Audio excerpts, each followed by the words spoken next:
nom l'indique, c'est un événement ou une situation brusque et imprévue qui entraîne des dégâts et peut mettre en danger. Vous l'avez compris, il s'agit de l'accident. Lorsque celui-ci est associé au travail, d'autres paramètres rentrent en jeu. Accident de travail, on en parle dans un instant.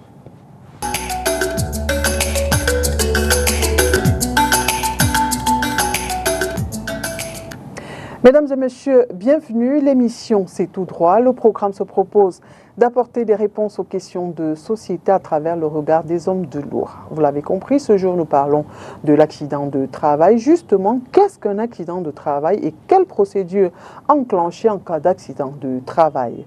Pour nous éclairer, je reçois sur ce plateau Maître Éric Choupé.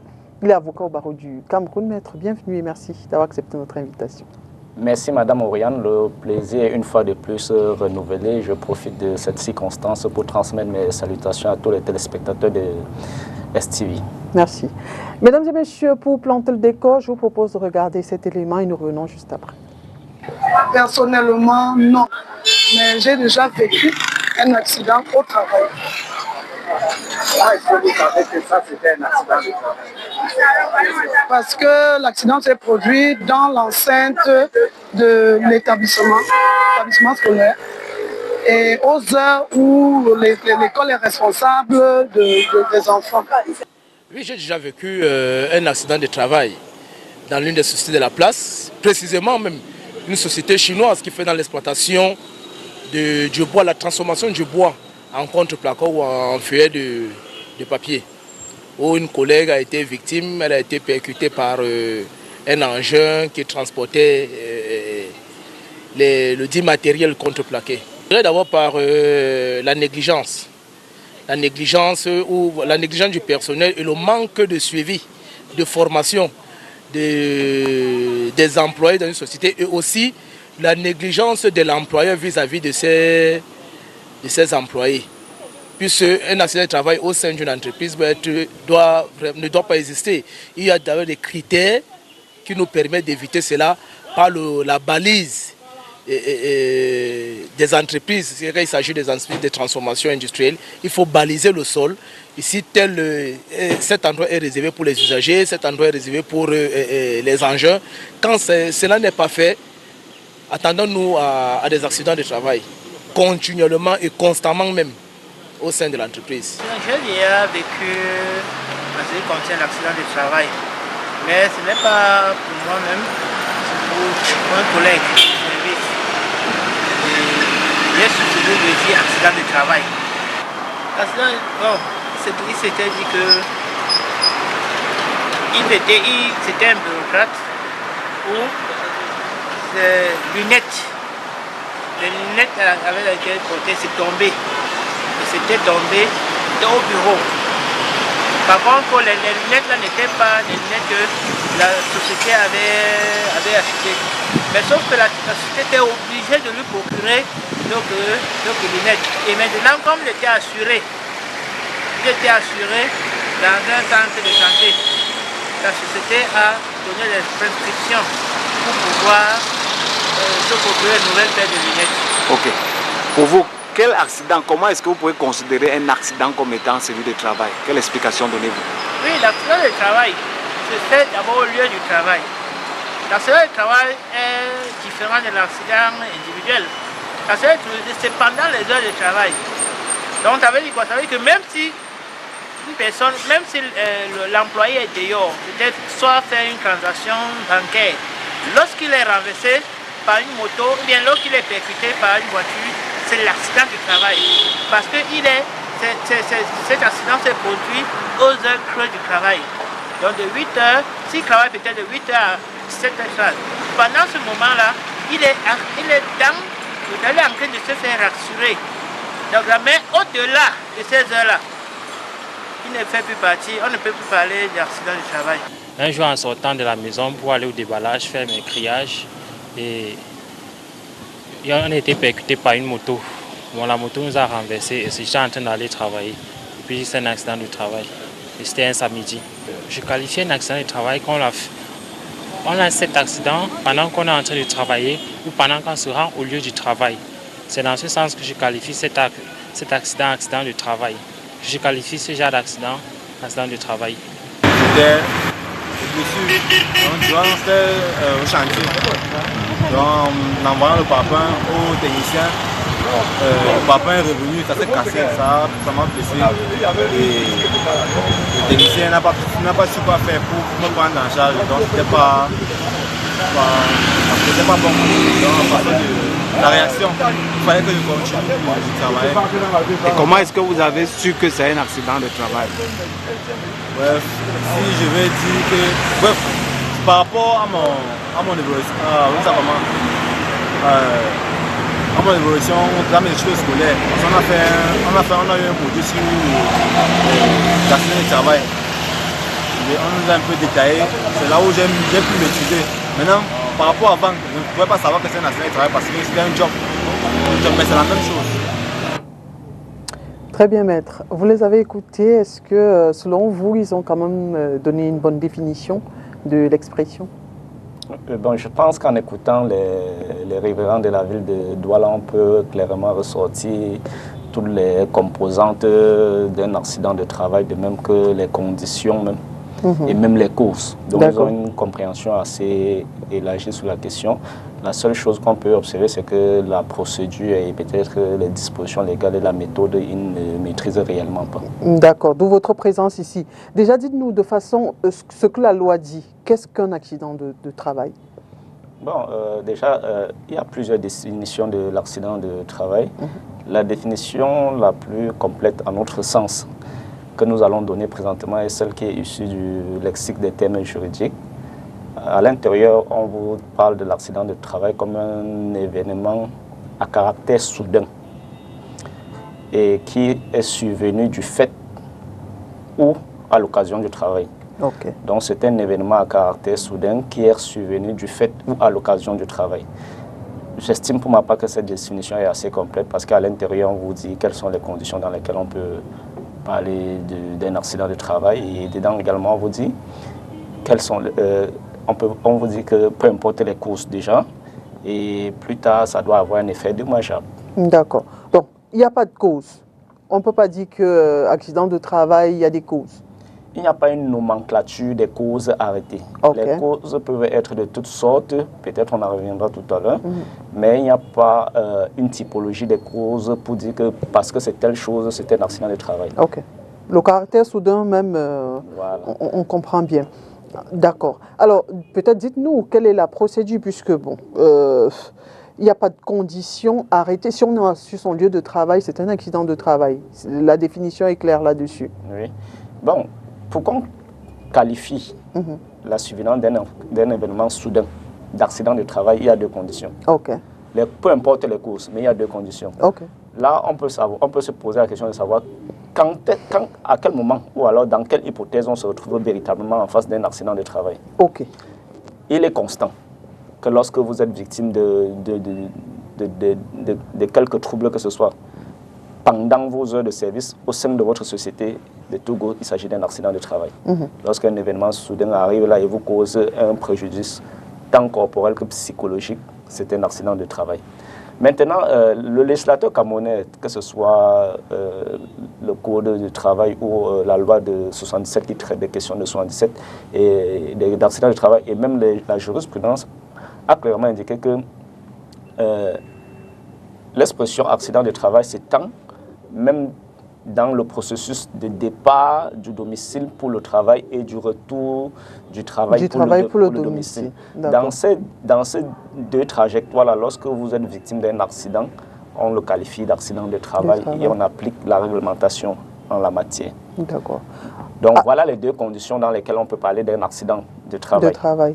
Maintenant, les causes peuvent être multiples. On va en citer quelques-uns tout à l'heure s'il y a... Mais dites-nous, vous allez citer tout de suite, on ne va pas beaucoup attendre, mais je voudrais, puisqu'on est dans le trajet, le travail, le trajet aller jusqu'au lieu de service, oui, et que ce soit aussi sur le chemin retour. Alors, est-ce que la pause aussi inclut? Naturellement, vous savez, dans l'organisation du travail, un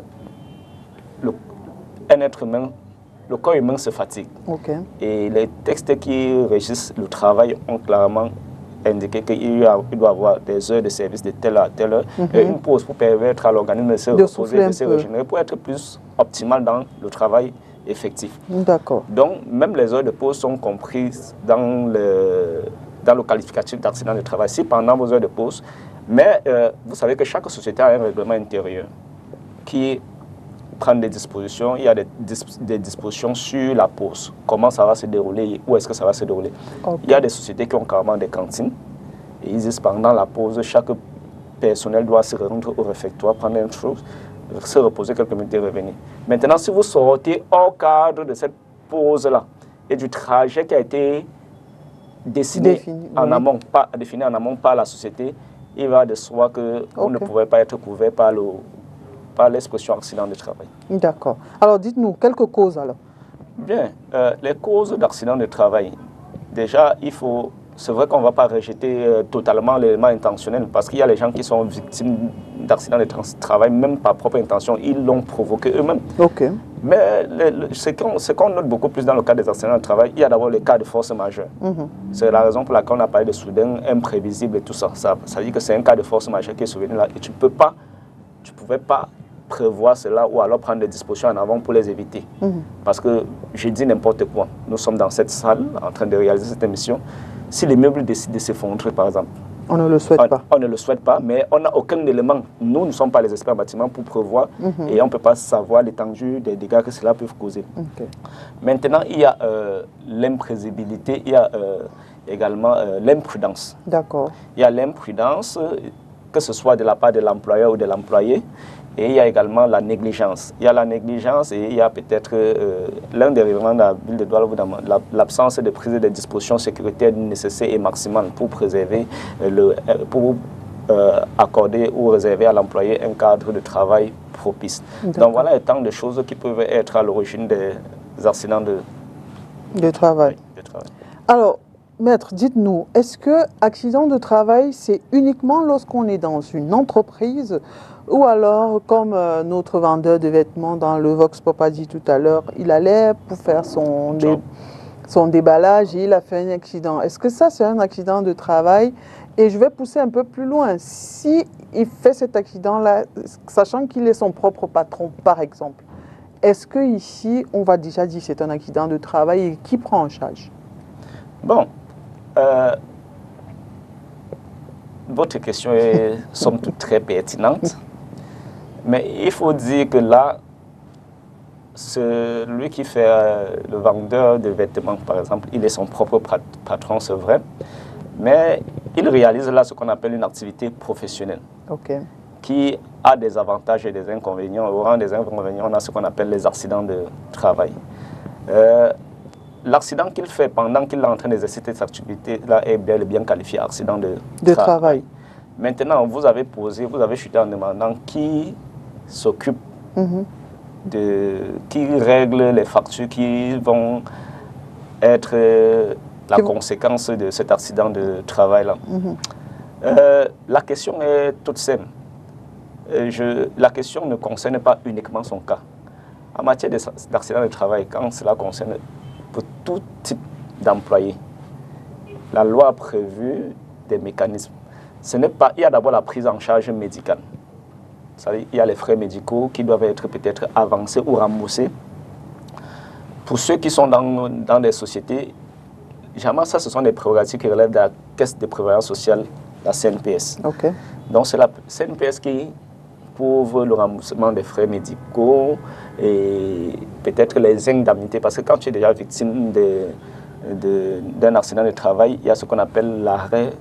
Peut-être ça peut être momentané ou définitif du travail. Du travail, oui. Donc, lorsque tu arrêtes de travailler, tu ne peux plus prétendre avoir une rémunération parce que la rémunération, c'est la contrepartie d'une prestation effectuée ou à effectuer. Donc, à partir de ce moment-là, ce qu'on reverse, ce sont les indemnités compensatrices qui sont calculées suivant les prescriptions légales. Et qui reverse ces indemnités? C'est la Caisse nationale de prévoyance sociale. Maintenant, est-ce que cela se fait spontanément? Est-ce que c'est spontanément qu'un monsieur, peut-être lambda à tel endroit, en allant à son boulot, peut-être a été victime d'un accident qualifié accident de travail, ou alors au boulot a été victime de certains événements qui sont qualifiés d'accident, est-ce que c'est un mécanisme automatique? Non. Il y a des conditions préalables pour pouvoir recevoir ce genre d'indemnité ou pour pouvoir voir les frais médicaux être réglés ou alors être remboursés. Donc il y a des conditions. Ça veut dire qu'il faut peut-être en amont avoir cotisé, c'est ça? Il faut d'abord avoir souscrit, s'être inscrit à la Caisse nationale de prévoyance sociale, avoir payé ses cotisations sociales. Oui. Nous n'allons pas rentrer dans le détail des cotisations sociales parce que vous comprenez par là que les cotisations sociales ne sont pas simplement pour reverser une pension retraite ou une pension vieillesse ou une pension décès, mais il y a aussi les assurances maladie et accidents de travail et tout ça. Absolument. Alors, je vais prendre un autre exemple. Est-ce que lorsqu'on parle d'accident de travail, il s'agit uniquement du travail manuel ou alors du volet physique? Je veux dire, est-ce que quelqu'un qui, à la suite de son travail, se retrouve dans un surménage ou dans un burn-out, est-ce qu'ici on parle d'accident de travail? Tout à l'heure, lorsque j'évoquais la définition même de l'accident de travail, j'ai chuté en indiquant que la survenance de ce fait soudain-là doit avoir des conséquences dommageables tant sur le plan corporel que sur le plan psychologique. Donc, on peut qualifier un fait d'accident de travail quand cela a des répercussions sur le plan physique. Sur le plan physique, on peut avoir des blessures, on peut avoir un membre qui est amputé, on peut avoir peut-être des fractures. Sur le plan psychologique, ça peut être peut-être une concentration de surménage qui découle sur des maux de tête, mais ça peut être également un trouble psychosocial. Imaginez, vous arrivez à votre lieu de service et vous trouvez peut-être quelqu'un en train de... Pendant que vous travaillez, on décapite votre collègue. Vous pouvez être victime d'un accident de travail émotionnel. D'accord. Cela sous-entend également une prise en charge. D'accord. Donc, l'accident de travail n'est pas que physique, elle peut être aussi psychologique. D'accord. Alors, dites-nous, avant que je continue dans mes exemples, quelle est la procédure à enclencher lorsqu'on est victime d'un accident de travail? Déjà, peut-être en amont, est-ce qu'il y a un délai? Quand on a fait un accident de travail, est-ce qu'on a le temps est compté pour déclarer? Effectivement, vous savez, nous sommes dans une société qui a des règles et il y a presque, je pourrais dire, il y a presque un délai à tout. À la base, il faut toujours se dire qu'il y a un délai à tout. Donc, quand vous avez un événement, la première question que vous devez vous poser, quels sont les délais dans lesquels je dois poser un certain nombre d'actes? Lorsqu'un accident de travail survient, il y a plusieurs acteurs qui sont impliqués. Il y a l'accidenté qui, très souvent, est l'employé. C'est vrai que dans certains cas, ça peut être aussi l'employeur. Donc, l'employeur n'est pas exempt d'un éventuel accident du travail. Et lorsque plusieurs acteurs interviennent, je m'arrête simplement à l'exemple de l'employeur et de l'employé. Là, maintenant, lorsque vous lisez les dispositions du Code du travail et la loi de 77 sur les accidents de travail et les décrets subséquents qui ont suivi, on vous dit que l'employeur doit déclarer l'accident à la CNPS dans les 3 jours consécutivement à la survenance de cet accident. Et s'il ne l'a pas fait, l'employé dispose d'un délai de 3 ans. L'employé dispose d'un délai de 3 ans pour faire cette déclaration-là. Et la conséquence de quoi? La conséquence de ça, c'est quoi? C'est que c'est un processus qui doit donc être déclenché. Lorsque l'employeur déclare le sinistre à la CNPS, l'assureur doit également remplir un formulaire qui est dédié à cet effet. Il doit le rappeler convenablement. Et lorsqu'il l'a acheminé à la CNPS, il doit également informer l'employé pour un suivi minutieux et pour permettre que toutes les exigences légales soient respectées et scrutées à la loupe. Donc voilà un peu, parlant des délais, ce qu'il faut retenir. Je vais un peu extrapoler. Accident de travail, on ne le souhaite pas. L'employé meurt. L'employeur, après les 3 jours, n'a pas déclaré. Est-ce que la famille peut aller faire cela? Bon, voilà, dans cette hypothèse-là, on revient un peu en matière de succession. Est-ce que lorsqu'une personne décède, tout s'arrête? Un éminent chercheur de droit de succession disait que le mort saisit le vif. Ça veut dire qu'il est certes constant que celui qui est décédé ne peut plus agir par lui-même.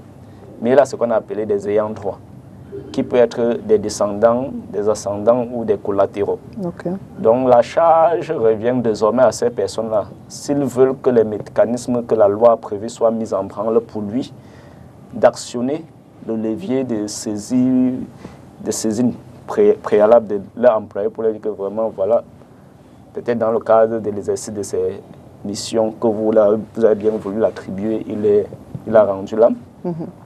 Et immédiatement, avec la CNPS, on va saisir tous les organismes impliqués et les dispositions prévues par la loi seront prises pour le reversement des indemnités, peut-être dues au décès survenu à l'occasion d'un accident de travail. D'accord. Alors, je prends un autre exemple, maître. Vous êtes employé quelque part et il y a une urgence. Vous n'êtes plus au boulot, vous êtes déjà rentré.